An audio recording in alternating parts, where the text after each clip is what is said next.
Deixa eu passar aqui.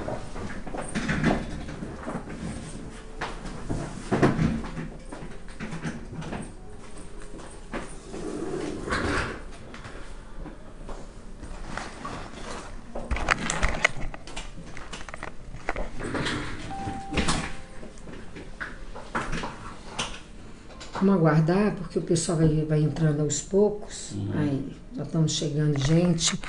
Oi, gente, boa noite. Estou esperando vocês entrarem.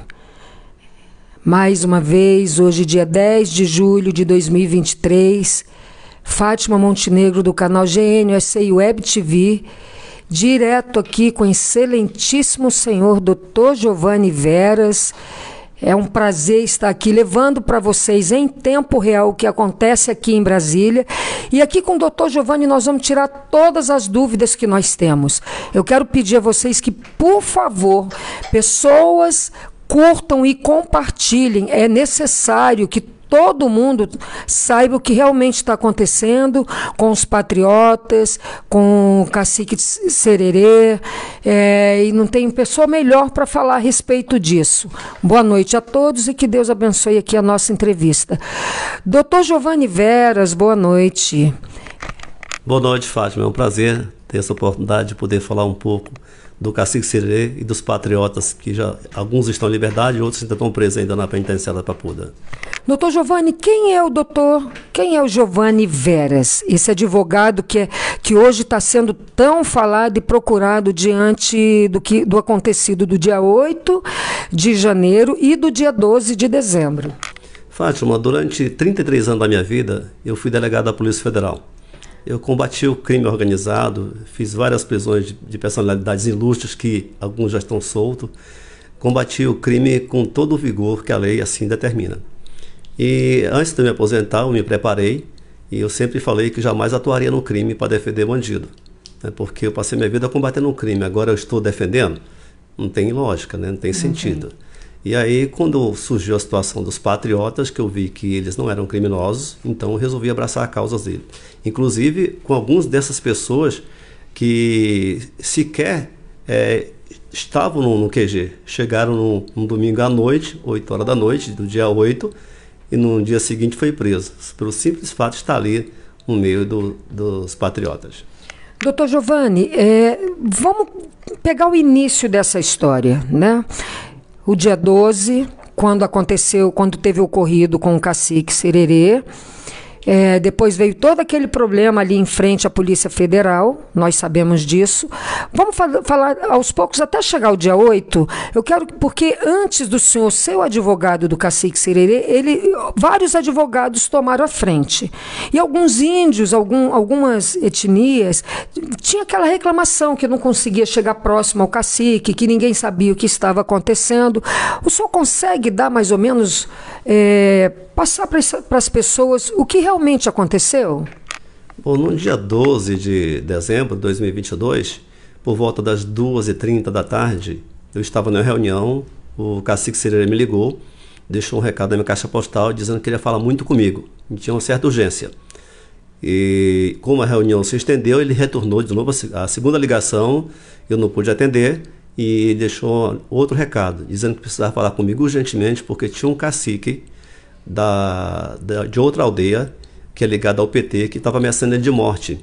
E ele queria que algum advogado, com um caso que tivesse experiência como policial federal, pudesse orientar ele e fazer a defesa dele nessa questão. E eu combinei com ele naquela ocasião, com a ligação que eu retornei para ele também não atendeu, e ficou combinado que por volta das 5 horas da tarde eu me encontraria com ele lá no QG, na barraca de Juína. Fui 4h30 para lá, deu 5 horas, nada, deu 5h30, quando foi 6 horas, a notícia de que o Sererê tinha sido preso pela Polícia Federal. Isso para mim foi frustrante, porque até então eu tinha combinado com ele para tratar de um assunto de um índio que estaria ameaçando o cacique Sererê de morte. E agora estava sendo preso pela Polícia Federal. Na verdade, isso é inédito, doutor. Eu não sabia que ele chegou a ser perseguido, né? Nós sabemos que índios de esquerda realmente perseguem os índios que são conservadores, vamos dizer, de direita, porque o cacique Sererê, ele também é pastor.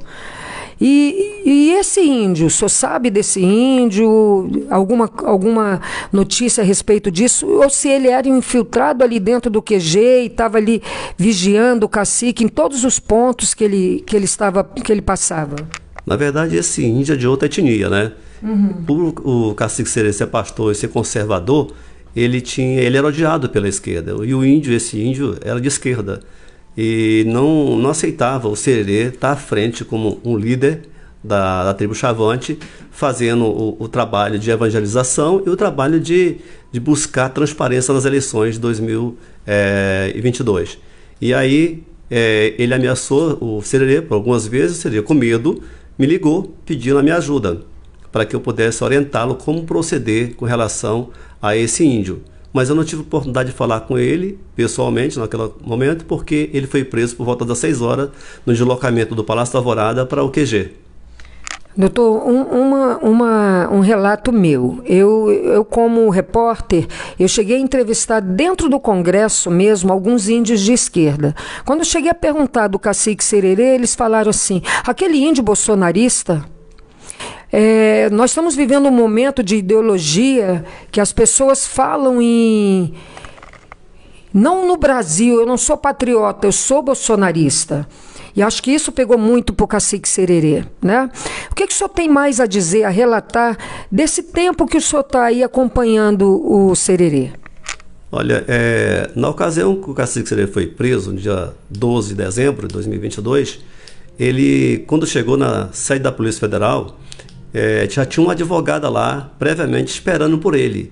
Como é que ela soube dessa operação, dessa prisão? Chegou conhecimento dela através de quem?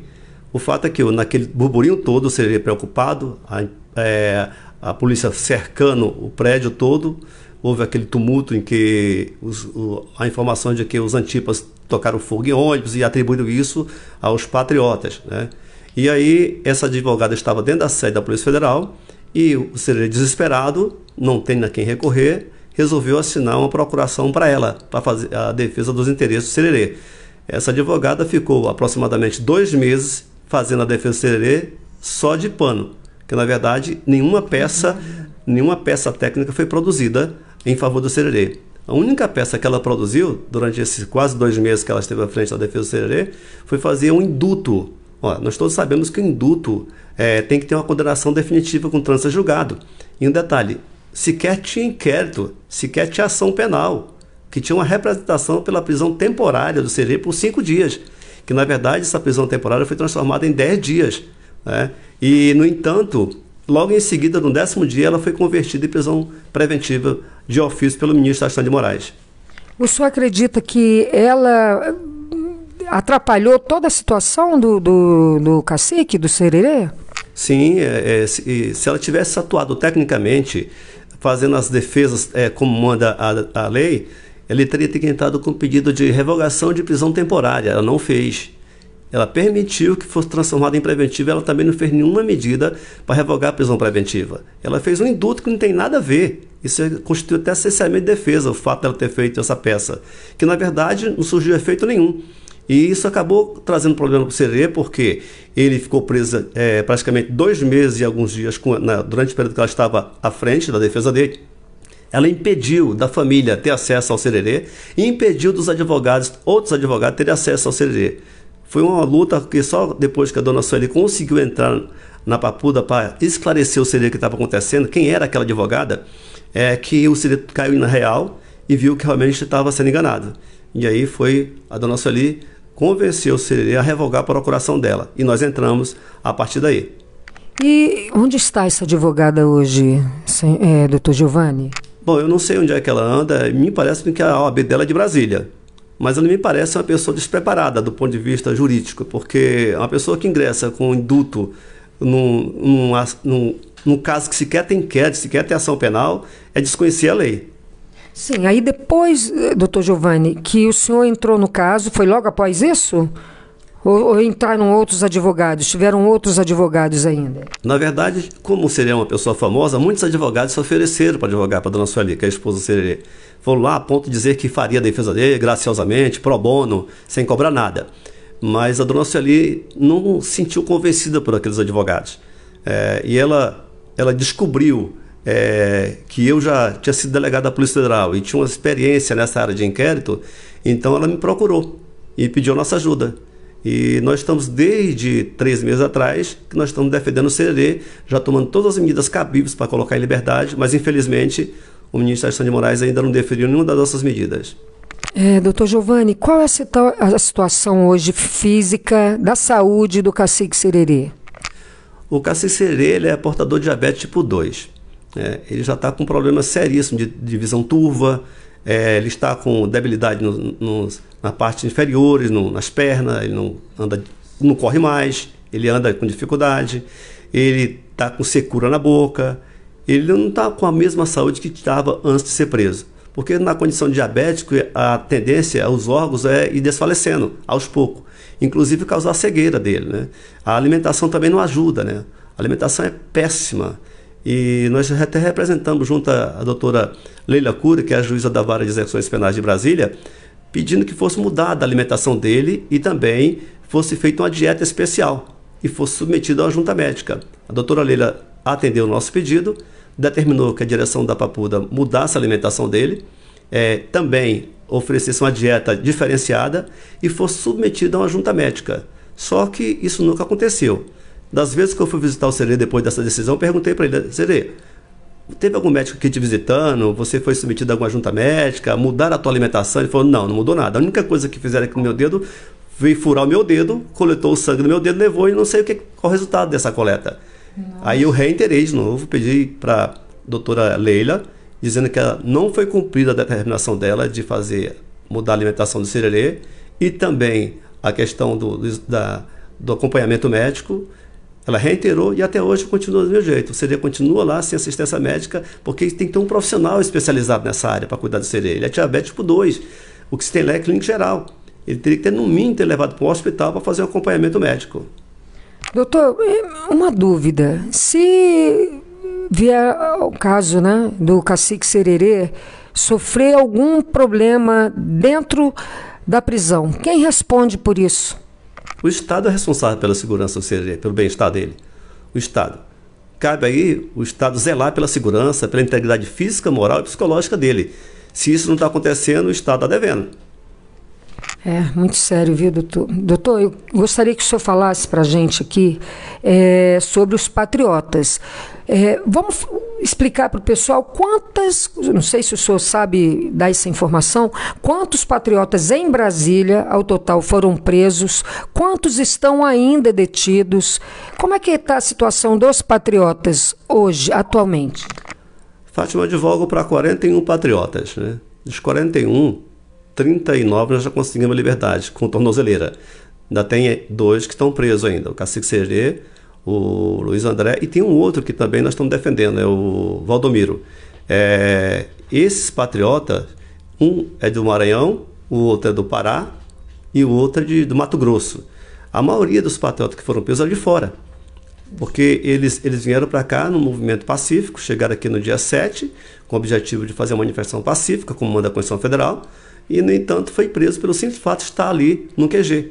Aquelas pessoas que efetivamente quebraram, sim, esses têm que responder à luz da lei, porque causaram danos ao patrimônio público. Esses têm que responder com o rigor da lei, mas tem direito ao princípio do contraditório e ampla defesa. Mas isso dentro dos padrões que a legislação determina. Não da forma que está sendo conduzida hoje, onde a ofensa ao princípio do devido processo legal, a ampla defesa, o contraditório. Mas eu não sei direito explicar assim na parte técnica, eles estão sendo acusados de quê?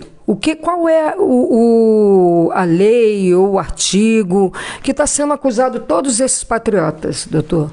Na verdade, tem 3 inquéritos instaurados que agora está se transformando em ação penal.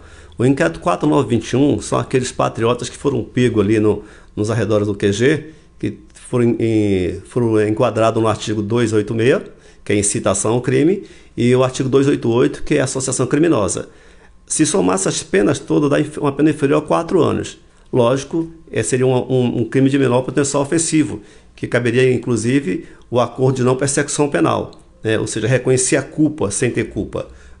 Então, esses são os do 4921, inquérito 4921, que está transformando agora em ação penal. O 4922 são aqueles que estavam na Praça dos Três Poderes, que estariam, em tese, participando da quebradeira, do ato de vandalismo. Ali foi pego todo mundo e a maioria dessas pessoas estão presos.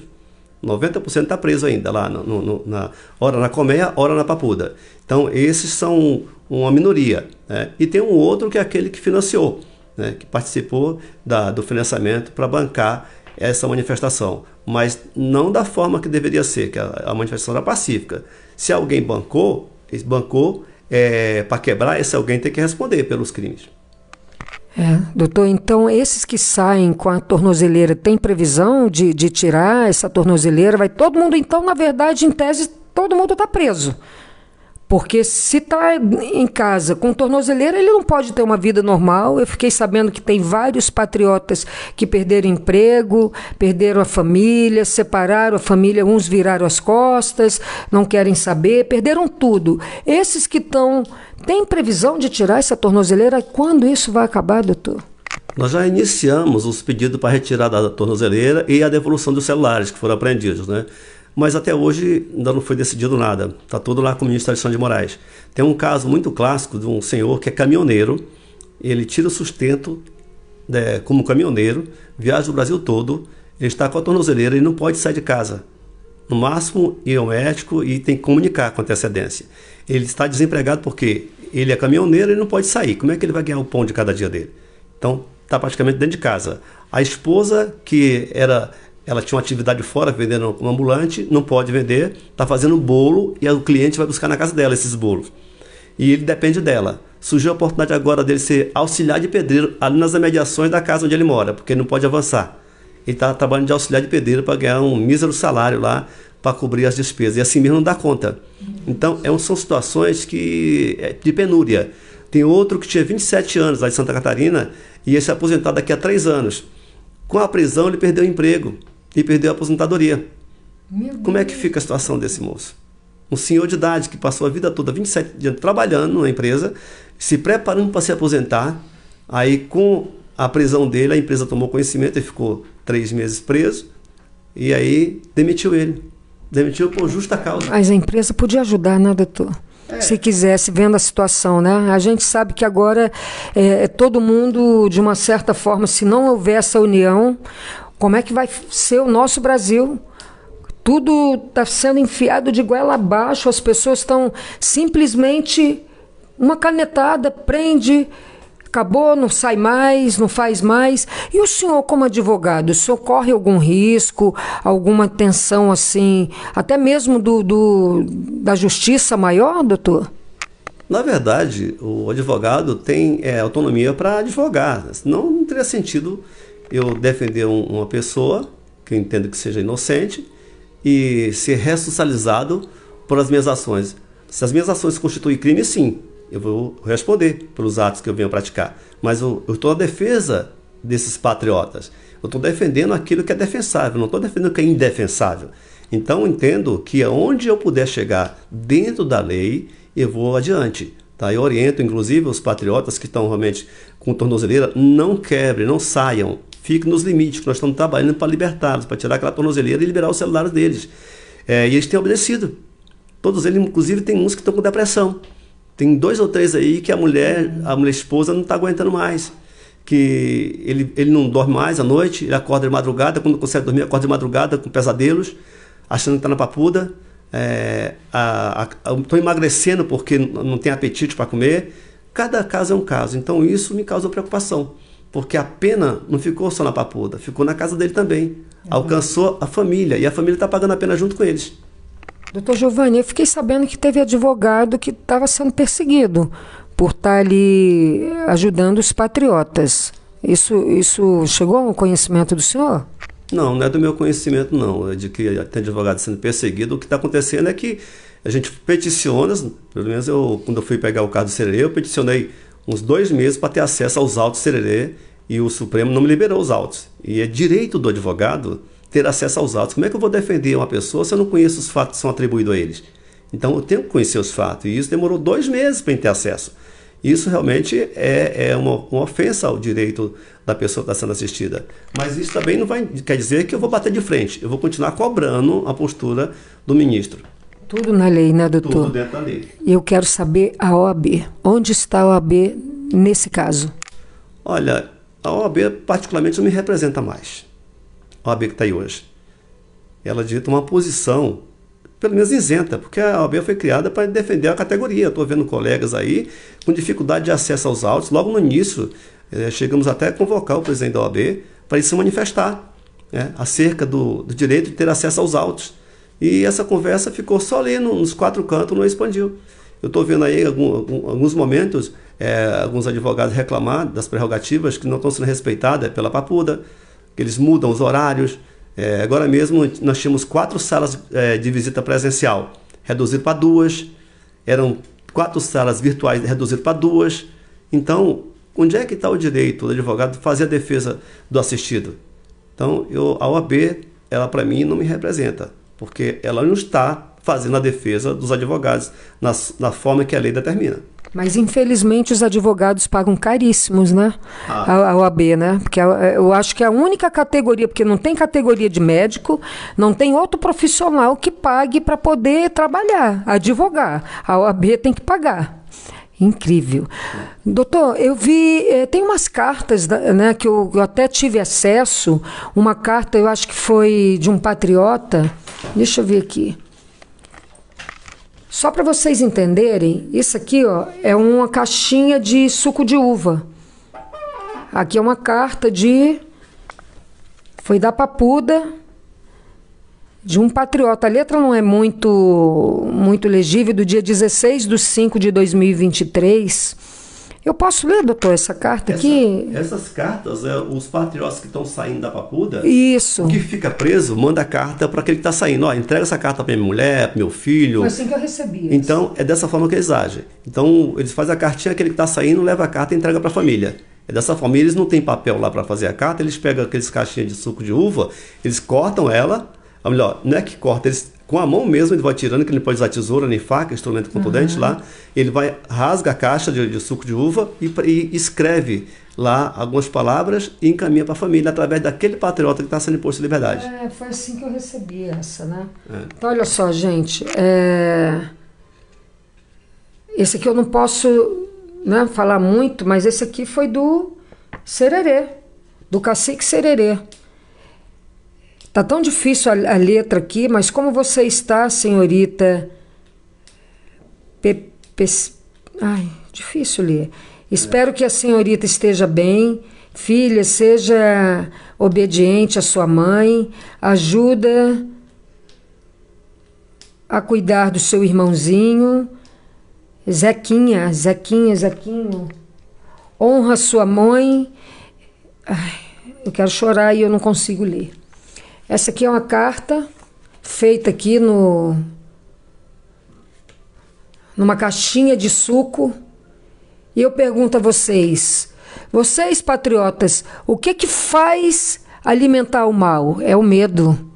O medo a gente dá mais força para que o mal e os ditadores se prevaleçam. Hoje nós temos aí bons advogados, boas pessoas assessorando nossos irmãos patriotas, muitos ainda presos. Eu acho que preso para o resto da vida, doutor. É o estigma, né? A pessoa, ao passar por uma penitenciária com uma Papuda de segurança máxima e ao ver o tratamento que é dispensado para eles como bandidos, aquilo nunca vai sair da cabeça deles. É por isso que esses patriotas que estão em liberdade, na verdade, estão presos. Porque estão libertos da Papuda, mas em casa estão presos com a tornozeleira e a todo tempo lembra dos maus tratos que sofreu lá dentro da penitenciária. Não são todos policiais penais que tratam mal. Segundo eles, a maioria são do bem, mas existe um ou outro que maltrata os patriotas, né? E isso não é bom, porque ele leva essa memória para muito tempo na vida. E para tirar isso, só com tratamento, olhe lá. Doutor Giovanni, vamos falar agora do Giovanni Veras como cidadão, como um homem, né, da Polícia Federal, um pai com a sua esposa, um homem casado, um homem da família. Esquece a OAB, esquece o advogado, doutor Giovanni. O que o senhor sente tendo tudo isso, vivendo isso tão perto, tão intensamente? Olha, eu fico muito frustrado. Porque tem aproximadamente 4 anos que eu me aposentei da Polícia Federal. Essa Polícia Federal está aí, parte dela não me representa também, assim como a OAB me representa. Porque eu vi um trabalho sendo feito lá que extrapola os limites, as atribuições da Polícia Federal. Mas, infelizmente, tem alguns colegas ainda que cumprem algumas ordens que é manifestamente ilícita, né? Mas eles cumprem. Tá? Eu não sei se existe pressão da chefia. Muitas dessas pessoas se aposentaram porque não queria fazer esse papel. Eu conheço alguns colegas meus que aposentaram e falaram assim para mim: ainda bem que você aposentou antes de acontecer isso, porque eu estou me aposentando agora. Eu podia ficar até mais tempo na Polícia Federal, mas diante do que está acontecendo, eu me aposento. Isso a grande maioria da Polícia Federal é uma parcela considerável do bem. Tem profissionais muito bem gabaritados ali, preparados. É uma pequena parcela que está agindo dessa forma. Doutor Giovanni, como é que foi a trajetória do senhor para chegar até os Patriotas? O senhor esteve lá no galpão. O senhor pode explicar mais ou menos para a gente essa história?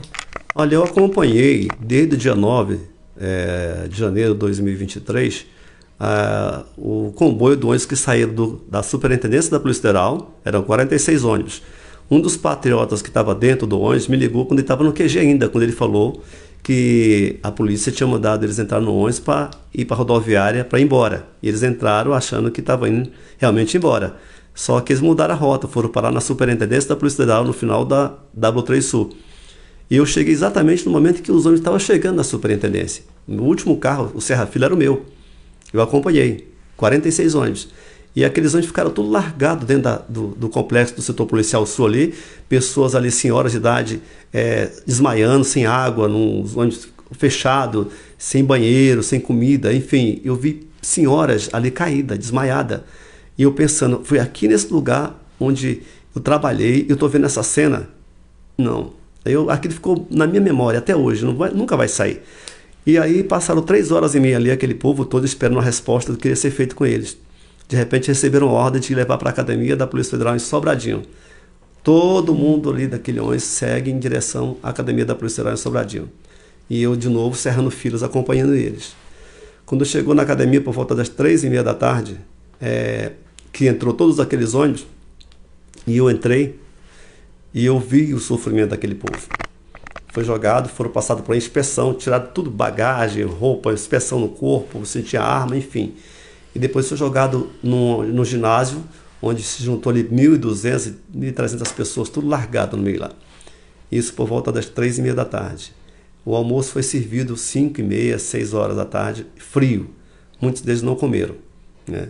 E quando foi por volta das 10 horas, 10h30, foi que começaram a ouvir esses patriotas. E eles não sabiam que não estavam presos. Eles achavam que ia passar só pela uma triagem. Porque até então, a informação que passaram para eles é que era uma triagem, né?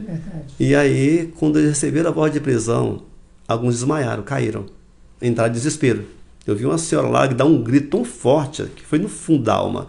Ela deu um grito e caiu, né? E até os policiais ajudaram a levantar ela, alguns policiais chegaram e ajudaram. E aquela mulher disse: eu não fiz nada porque estou sendo preso depois que ela foi reanimada. E assim foi várias pessoas nesse mesmo sentido. Esse trabalho começou no dia 9, por volta das 10h30, 11 horas da noite, e foi terminado para o dia 12. Foi tanta gente que ia ser ouvida. Na verdade, não era uma oitiva, já tinha um formulário previamente preparado, um contrato de adesão, em que o policial só preenchia aquilo lá, o patriota não tinha a oportunidade de falar. Ele é sim ou não. Você esteve no QG? Sim. Você esteve? Sim. Ele não tinha a oportunidade de expressar aquilo que aconteceu lá, a verdade. Então, era um contrato de adesão que prejudicava, inclusive, o patriota, porque ele não podia falar nada mais do que estava ali naqueles papéis. E se falasse que não estava, não ia estar do mesmo jeito? Não ia resolver nada. Não ia resolver nada. Enfim, e isso durou até o dia 12. E a maior surpresa para a gente causou foi quando veio a audiência de custódia, porque o artigo 310 do Código de Processo Penal fala que a audiência de custódia ela tem que ser feita em 24 horas após o flagrante. Teve caso de 3 dias, 72 horas. A audiência de custódia foi feita. Então, é um flagrante ilegal. Mas o flagrante não seria no dia 8, doutor? Era para ser o flagrante, o auto de prisão em flagrante foi dia 9. Dia 9. E do dia 9 tem 24 horas para haver a audiência de custódia, feita por um juiz. Tá? Essa audiência foi feita 3 dias depois. Em alguns casos foi 48 horas, 3 dias depois.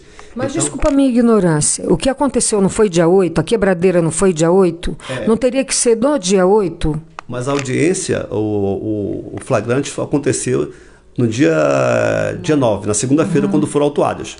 Entendi. Tá? Na verdade, o fato aconteceu dia 8, mas eles só foram receber a voz de prisão dia 9, quando chegou na academia, que achavam que seria apenas uma triagem. Não foi a triagem, foi voz de prisão mesmo. Segundo relatos aí das pessoas que eu tenho entrevistado, de todo... Isso já é um lado nosso da pesquisa, da busca, né, doutor?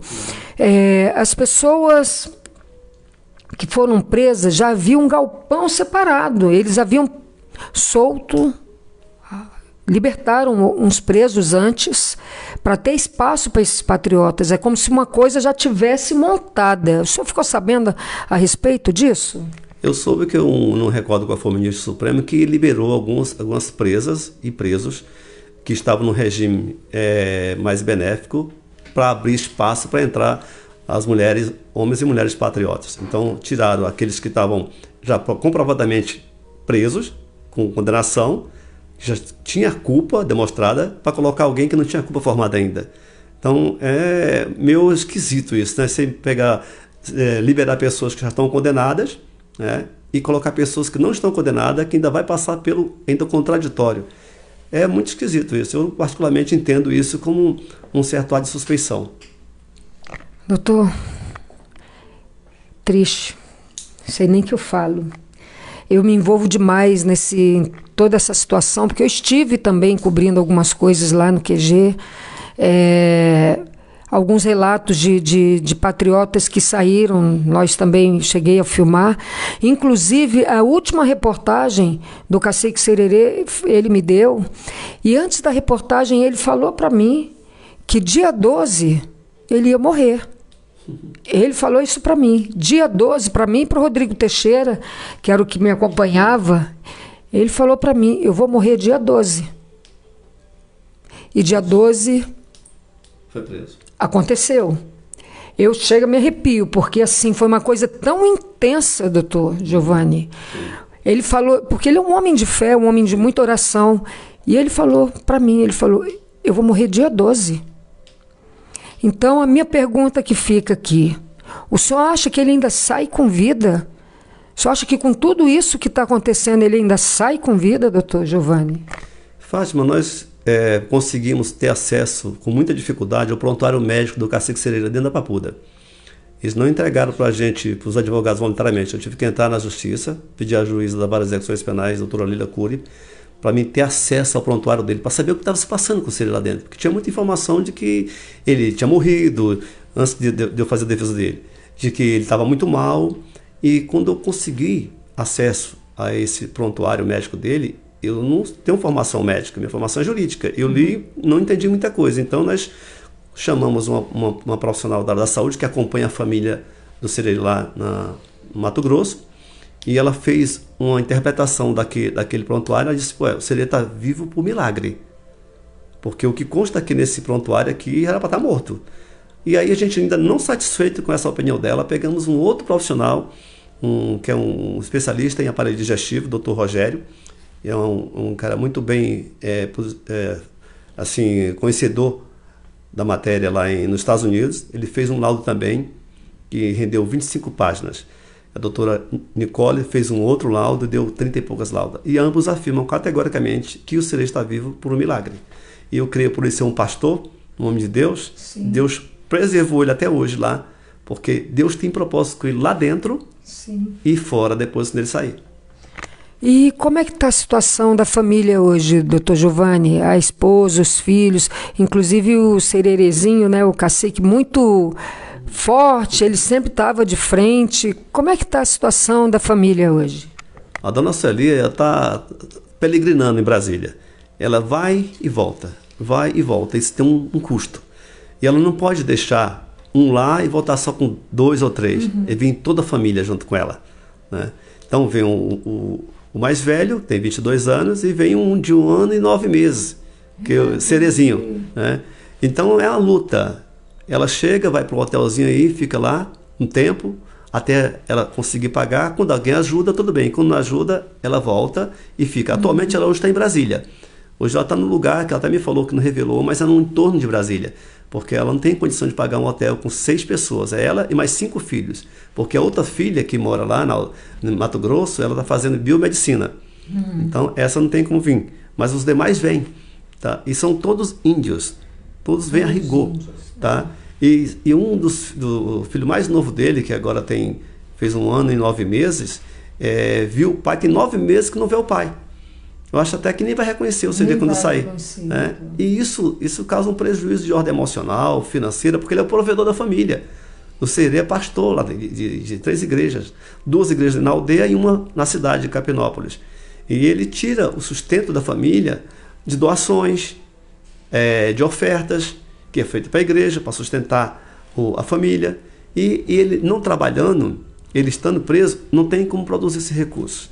Outra coisa importante, o Sirê tem um trabalho social e espiritual dentro da aldeia, que ele recupera índios drogados. Uma grande parcela de índios usa droga.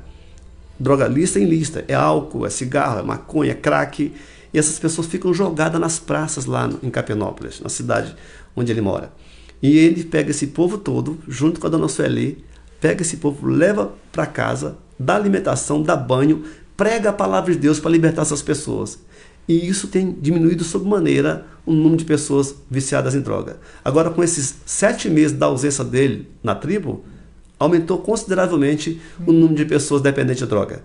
Índio lá, a dona Soleil me falou que teve esses dias na cidade lá, cheio de índio, tudo bêbado, outros usando crack, jogado nas ruas. Olha o trabalho que está dando para a sociedade. Quer dizer, é uma cadeia, né, doutor? Sim. Prejudica um, mas vai prejudicando aos poucos a família, os filhos, sim, o trabalho social que ele fazia. Sim. E ela tem acesso, ela consegue ir lá ver, ele já viu os filhos?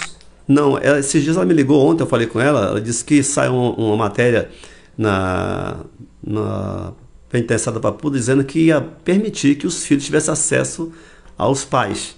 Só que não falaram que tinha que fazer a inscrição prévia. E ela foi achando que podia, na segunda-feira, hoje, podia fazer isso. Chegou lá, não. Foi mudado, só para o dia 24. Disse que era para hoje, sem avisar, ela veio para cá, foi lá na Papuda com as crianças, chegou lá, não, só dia 24. Isso tem que fazer a inscrição prévia. E como é que é feita essa inscrição prévia? Nós tem que ir lá na hora fazer a inscrição, o CLE tem que falar para o diretor da Papuda que tem tantos filhos, tantos membros da família que vai visitar ele. É uma burocracia sem tamanho. Então, a esposa ainda não teve acesso a ele? Já teve acesso outras vezes. Toda quarta-feira ela está vindo ter acesso a ele. Só ela que pode ter acesso. Né? Ela tem que vir de roupa branca, para não esconder nada no corpo. E ela fica 1 hora, 2 horas com o marido ali. Não é visita íntima, não é. É uma visita que ela conversa com o marido. Mas em seguida sai. E aí tem ocasião que ela leva alguma comida, leva uma bolacha, um biscoito, um salgadinho. Entregar? Será, doutor? Entregam para ele? No dia que ela vai na quarta-feira, ela consegue entregar biscoito. Só que acaba rápido, né? Porque é a cada 15 dias. É verdade. Acaba rápido. E doutor, nesse caso, tem obrigatoriedade da vacina? Como é que é? O Sererê foi vacinado? Como é que funciona isso? Todos os patriotas que chegaram na Papuda foram vacinados, mesmo não querendo, foram vacinados. A regra. Eles não deixaram nenhum sem a vacina, todos foram vacinados. Independente se tem problema, comorbidades ou não? Essa foi a questão que eu perguntei. Mas se você tem algum problema de saúde, você é portador de diabetes tipo 2. Você tomou assim mesmo, não adianta nada falar que tem um problema, mas aplicaram. Ou seja, imagina você se uma dessas pessoas tem um problema e venha a óbito em função dessa vacina. Quem vai pagar isso? Quem, doutor? Quem vamos responsabilizar quem? Complicado. Quem, doutor? A culpa é de quem? Do poder público, né? Do poder público, do Estado, que tem a obrigação de manter a guarda. E essa guarda não é só física, também psicológica do preso. Né? Doutor, o senhor como homem, vamos dizer, da lei, eu digo da lei porque é um homem que segue a Constituição, busca a liberdade desses patriotas, de todos esses. Dá uma luz aqui pra gente, o que o senhor tem a dizer disso tudo. Eu falo sempre pro pessoal, a gente não desanimar, acreditar, porque o que nós podemos fazer hoje é muita oração, Pedir que Deus fortaleça e dê sabedoria para a gente, para esses que estão vivendo isso. Um ou outro patriota sai. Ontem saiu, foi antes de ontem, saiu a mãe de uma menina que eu conheci, que ela cuidava dos 2 filhos. Hoje alguns advogados já não falam mais a saída deles, está uma coisa muito restrita. O que a gente pode dizer para essas pessoas, para o Brasil, para o mundo, para as pessoas que escutam agora? Uma palavra, doutor, de conforto, vendo que o senhor... Emoção, sei. Eu passei por isso quando eu ia visitar... Vendo que o senhor é o homem da lei, né, doutor? Fátima, eu aprendi muito com os patriotas nesses dias que eu estou visitando eles, tanto na Papuda quanto na Colmeia. Eu confesso que antes de eu entrar na Papuda, eu me revirto de oração. Eu peço que Deus me dê força para não ver aquelas cenas fortes que eu vejo lá. Porque se eu chegar triste, eu vou passar tristeza para eles. Sim. E isso vai debilitá-los. Então o que é que eu faço? Eu procuro Deus me fortalecer para entrar lá. E eu chego alegre. Eu chego já falando de libertação. Nós estamos fazendo um trabalho aqui fora por eles e que existe uma galera toda aqui fora que está torcendo por eles. Enfim, e eu confesso que eu me surpreendo dia após dia quando eu vou na Papuda.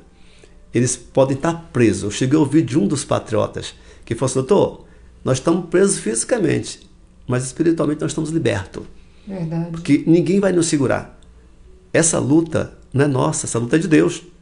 Porque não estão pedindo nada mais a não ser liberdade, a não ser que sejam respeitados os valores espirituais, moral, família. É só isso que nós queremos. E, no entanto, nós estamos aqui tratados como animais. Mas não vamos desistir. Nós não vamos desistir do Brasil. Estamos aqui, nós estamos lutando aqui dentro. Eles fazem 3 orações por dia, de manhã, de tarde, de noite, jejuam lá dentro e passa fé para quem está aqui fora. Imagina você, alguém que está preso, passando fé para quem está fora. Olha que coisa importante. Eles têm mais força do que a gente. Exatamente. E o Serê está exercendo um papel muito importante lá. Ele, como pastor, ele evangeliza. Ele está fazendo discípulos lá, Serê. Eu falei para o Serê, esse é o propósito do Senhor contigo aqui dentro. Te trouxe para cá para quê, Serê? Um propósito de Deus. Então, você está ganhando discípulos aí. Ele já me falou que todos aqueles que estavam perdidos estão convertidos. E estão conhecendo a palavra na dor. Porque uma coisa é você conhecer a palavra no conforto. O conforto, você se acomoda. Né? Agora, você conhecer a palavra na dor, aí o cara vai ter que parar e aceitar. Só tem um caminho. Então, isso ele está fazendo esse papel lá dentro. E eles passam, olha, falem para o nosso povo lá fora que nós estamos lutando aqui. Não cedam, continue firme, que a guerra é só o começo. Não vamos ter problemas aí. Eles sabem que essa luta é espiritual, eles têm consciência disso. Sabe disso. Vamos continuar firme. Eles passam força para a família que está aqui fora.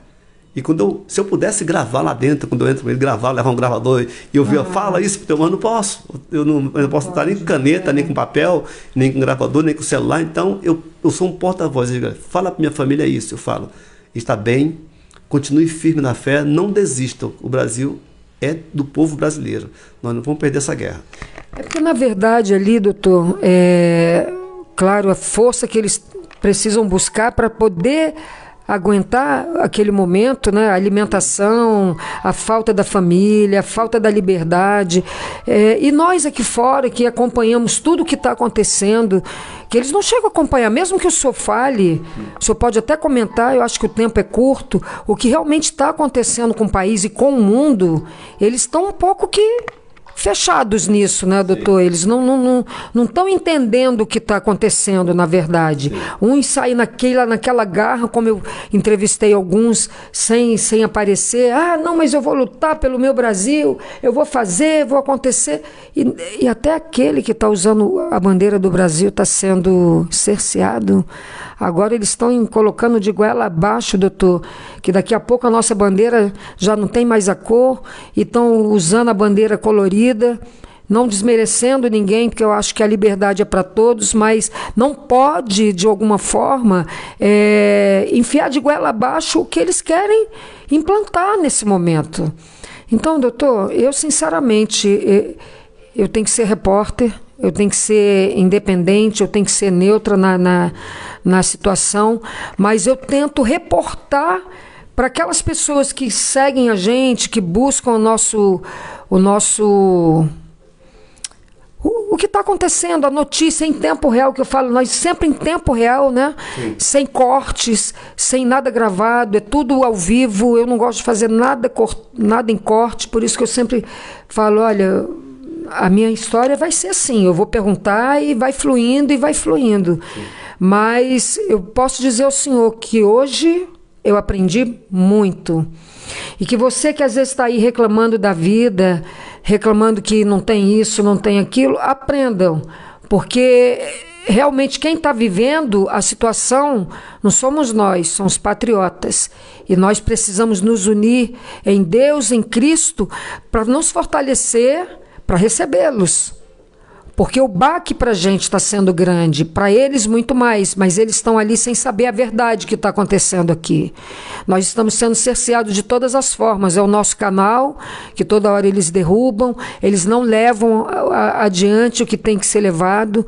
Mas eu vou falar, já entrevistei muitas pessoas, doutor. Não desmereço nenhuma das que eu entrevistei, mas posso dizer ao senhor, sou grata, por isso eu fui atrás do senhor, eu vi a entrevista que o senhor deu, mas eu falei, não era isso que eu queria ouvir, apesar de tudo que o senhor falou, entendeu? Eu queria ouvir essa parte humana. O senhor, doutor Giovanni Veras, como advogado dos patriotas e do Cacique Sererê, que o senhor absorve tudo isso, tem que ser neutro na família, neutro no trabalho. Então eu quero que o senhor fale mais, doutor. Quero que o senhor fale muito mais. Na verdade, o que me fortalece é a presença de Deus na minha vida, viu? Eu não sou nada. Eu sou instrumento dele. Sim. Tudo que eu faço, eu coloco Deus na minha frente. Tudo. Tá? Eu compro essa briga dos patriotas porque são pessoas do bem. Cada um tem sua história. Verdade. Cada um tem sua história. Então, quando eu começo ali, eu chego lá na Papuda, que eu consigo reunir uns 6 naquela área onde tem uma redoma lá e tem um vidro que separa a gente. Eles, em oração, eles fazem oração por mim lá dentro. Eles mandam encostar a cabeça no vidro, né? E eu ergo a minha cabeça no vidro assim, eles fazem oração para mim. Olha, posso até chegar isso, fraco, mas só fortalecido, viu? Estão orando por mim lá até hoje. Estão em oração. Então, para que um presente maior do que esse? Você está revestido pela armadura do Senhor. Você tem todo um grupo de pessoas te envolvendo em orações. Para mim, é pouco que eu faço por eles. Eu costumo falar que enquanto tiver um patriota preso, eu vou lutar para libertá-los. Com a verdade. Só a verdade.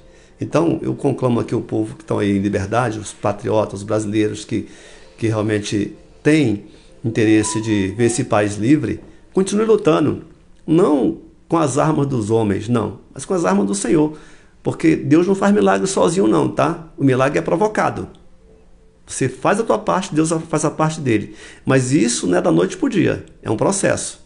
Verdade. E com o processo é um passo a cada vez. Eu tenho certeza, dentro da legalidade, nós vamos conseguir virar esse jogo e todos aqueles que pagaram um preço muito alto têm suas vidas transformadas.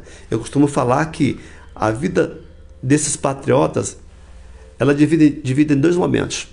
Antes do dia 8 e depois do dia 8 de janeiro. A vida deles transformou. Muitos daqueles que eram pessoas do mundão, que viviam no pecado, hoje são convertidos. Isso foi um propósito do Senhor. Eu estou vendo isso direto deles. Olha, fulano de tal, teve até que chegou lá e falou assim, ele quando estava no QG, ele falou assim, olha, eu só vou falar de Jesus se um dia eu for preso. Está preso. Está falando de Jesus lá dentro. Está pregando a palavra de Deus lá dentro. Cumpriu-se a profecia. Ele pediu, não foi? Foi. Cumpriu. Agora é um transformado. Você precisa ver quanto é. Cada um tem o seu testemunho. Então eu conclamo vocês que estão em liberdade. Mesmo aqueles que estão aí com tornozeleira, nós estamos fazendo nosso trabalho aqui fora para tirar essa tornozeleira. Inclusive, reaver os celulares que foram apreendidos também. Só que agora o STF está de recesso, os tribunais superiores estão de recesso, só volta dia 2 de agosto. Mas nós estamos com as petições prontas, em condições de, quando voltar, a gente já está recebendo algumas notícias boas, que é para tirar as tornozeleiras e também receber os celulares. Doutor, então quer dizer que até antes do dia 2 ninguém mais vai ser solto? Não, tem um plantão, né? Tem os juízes auxiliares, os ministros estão de recesso, mas existem os ministros, os juízes auxiliares, que estão fazendo as audiências, que agora estão acontecendo, havendo as audiências da testemunha de acusação, para depois marcar outra audiência para testemunha de defesa. Nesse momento, o STF está utilizando dos juízes auxiliares para fazer as audiências. as audiências de oitiva das testemunhas de acusação do Ministério Público. Depois vem a outra, que é a testemunha de defesa dos patriotas, mas não está parado. Eu creio que se chegar uma situação emergencial, no caso do CD, fizemos de tudo já. Tudo que era possível do ponto de vista jurídico, já fizemos. Não tem mais nenhum remédio jurídico para se interpor. Até porque o Ministério Público denunciou ele nas penas do artigo 286 do Código Penal, que é incitação ao crime, que é a pena de 3 meses a 6 meses de detenção ou multa. E o CD já está 7 meses. E já cumpriu a pena máxima, está sobrando tempo. Então, é muito complicado você chegar e falar para alguém de fora que a pessoa está cumprindo a pena que não existe mais, já cumpriu a pena e continua preso. Né? Qualquer país em que o ordenamento jurídico é respeitado, em que existe segurança jurídica, vai ver que isso está errado. Até o estudante de direito do primeiro semestre viu que está errado. Eu leciono direito penal e eu estou me afastando do magistério. Por quê? Porque eu vou pregar o que está na lei e de repente o aluno vai me provocar e dizer, mas vem cá, mas não é assim que está decidindo os tribunais superiores. Como é que eu fico? Eu vou obedecer o professor ou os ministros supremos? Então eu prefiro, nesse momento, até a nova ordem se normalizar, eu ficar aqui numa posição de neutro, mas defendendo aquilo que eu penso, que é os valores, a defesa da democracia, que nós mais pleiteamos a defesa da democracia, e a defesa dos direitos humanos. Doutor, só se o senhor quiser responder, tá bom? Hoje, e os militares? Como o senhor vê os militares hoje? Olha, foi muito frustrante depois de tudo que aconteceu lá. O povo ficou lá em frente ao QG, no Brasil todo, pedindo ajuda das Forças Armadas e, no entanto, foi o contrário, né? Entregaram ele a boiada para cair no precipício, né? Então, acho que não foi bom. Acho que isso pegou mal, porque se espera muito das Forças Armadas, né? Não estou dizendo que a Força Armada vai tomar o poder, não. Não é isso. Não é pela luta armada que vão conseguir. Existe um ordenamento jurídico, existem as previsões legais e constitucionais que você tem como reivindicar isso. Mas ficou muito mal para as Forças Armadas. E se eles cuidaram se eles protegeram, não sei se foi proteção, porque cada um fala uma coisa deles, né? Eu tenho acompanhado a CPMI. Se os patriotas ficaram 70 dias ali, chegar por fim, eles entregarem, eles podiam falar, olha, nós não vamos deixar levar para lá, nós vamos deixar todos saírem, nós vamos tirar o acampamento, mas nós não vamos permitir que leve os patriotas para outro lugar. Ou eles foram enganados, doutor? Porque uns dizem que eles foram enganados, né? Eu não tenho dúvida que foram enganados.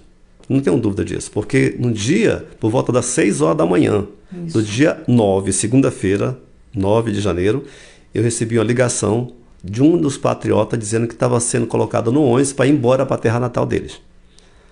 Logo em seguida, 7h30, já disseram, não está indo para a rodoviária, não. Está indo para outro lugar. Eu achei estranho. Se estava indo para a rodoviária, mudou a rota, aí foi que eu vi, eles estavam presos. Só que eles não sabiam que estavam presos. Né? Porque a ordem que partiu é que eles iam entrar no ônibus e que iriam para a rodoviária para ir embora. Né? E aconteceu exatamente o contrário. Muita gente de boa fé entrou naquele ônibus. Muita gente de boa fé. Né? Inclusive, deram 1 hora só de prazo para eles tirarem lá os pertences que estavam nas barracas, muitas dessas coisas, documentos ficaram lá dentro, celulares ficaram, porque deram 1 hora só para fazer a coleta desse material deles. Mas, doutor, foi dito o seguinte, eles disseram que ali ninguém saía, ninguém entrava. E todo mundo só poderia sair se fosse através dos ônibus.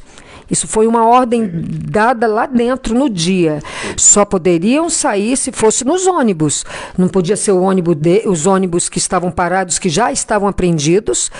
Então, se você está aqui dentro, você tem que entrar no ônibus, só por aqui que você sai. Então, é muita história, né, doutor? Sim. Muita gente fala que são várias versões, mas essa foi a versão mais certa. Eu até tomei conhecimento de quem estava retornando no dia da manifestação, que estava vindo lá da esplanada dos ministérios, que ingressaram dentro do QG, no acampamento do QG, não puderam mais sair naquele domingo. Quem entrava não saia mais. Então as pessoas entenderam que aquilo ali seria uma proteção do Exército em favor deles. Né? No entanto, não era proteção. Como o próprio general falou lá, disse que não. Eles achavam que estava protegendo, no entanto, eles estavam prendendo. Então é um ato de covardia, né? Acho que não precisa mentir. Fala, vocês estão presos e acabou. Mas não fazer daquela forma, eles caíram numa cilada e estão pagando um preço muito alto por isso. Doutor Giovanni, quero agradecer de coração a sua entrevista, a senhora aqui, né? A presença, agradecer as palavras. O senhor esclareceu muito, muito mesmo. Vejo que o senhor é um advogado, mas um homem do coração, um homem de Deus, um homem de bem. Sei que o trabalho do senhor não é fácil. E sempre por trás de um grande homem tem uma grande mulher, né? Porque ela também tem que estar do lado ali, protegendo, ouvindo e tendo paciência, né, doutor? Tem que ter paciência, porque às vezes o senhor vem até naquela, não está na disposição, não quer conversa, porque só vem coisa ruim, a gente sabe que é uma pressão muito grande. E eu peço ao senhor que agora, nesse momento, o senhor dê palavra, o senhor fale o que o senhor quiser, assim, para esses patriotas, para essas pessoas que nos acompanham, inclusive a turma do KKK, sempre tem uma turma do KKK que nos acompanha, mas eu acho que eles aprendem muito com a gente, eu faço questão que eles fiquem aqui. Então, eu agradeço a presença, por ter me recebido, por tudo isso aqui que eu senti e vi que existe um advogado, existe um homem atrás desse advogado, do Dr. Giovanni. Sei que os patriotas e o Cacique Sererê estão bem assistidos. Esperamos que em breve que Deus permita que essa liberdade venha. E é isso, Dr. Giovanni. Então o senhor dê a última palavra aí. E que Deus abençoe sua vida, a sua família e o nosso Brasil. Eu vou ser que o porta-voz dos patriotas que estão presos. Eles falam para mim o seguinte: não desanimem, não desistam, a luta continua. Mas eles têm certeza que isso vai acontecer. Tão certeza que Deus me pergunta, por que essa certeza tão absoluta? Porque eles sabem, eles têm intimidade com Deus, a ponto de dizer, olha, vai dar certo. Já deu certo, não foi a luta em vão. Então vocês que estão aqui, os patriotas que ainda estão sendo perseguidos, não desanimem, não desistam, porque essa guerra não é nossa, essa guerra é do Senhor, e nós vamos vencer, porque o mal não triunfa por muito tempo, ele vai de um tempo, 2 tempos, ele vai cair. Então continue lutando, nós vamos vencer essa guerra, porque essa luta é do povo brasileiro. Obrigada, doutor Giovanni. Gente, eu agradeço a vocês, peço que vocês curtam, que vocês compartilhem, e que é isso, que a nossa luta continua, porque Deus está sempre na frente, né, doutor Giovanni? Obrigada, gente. Tchau, boa noite. Tchau, tchau. Boa noite, até breve.